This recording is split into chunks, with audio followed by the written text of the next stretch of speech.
3, 2, 1.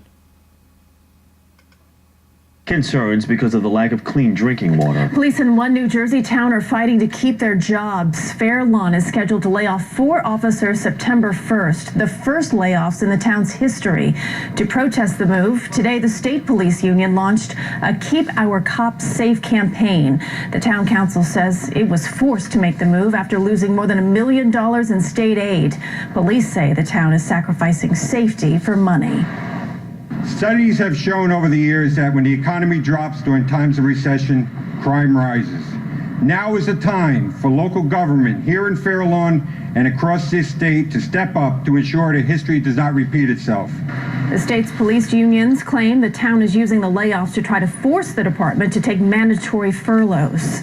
Police residents in one New Jersey town are rallying to save the jobs of some local police officers there. 4 Fairlawn police officers recently got layoff notices from the borough. They take effect on September the 1st.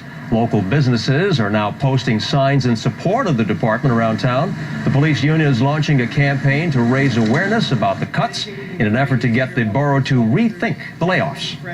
Trying times for everyone, but this is not the time to cut police officers and to put the public safety at risk.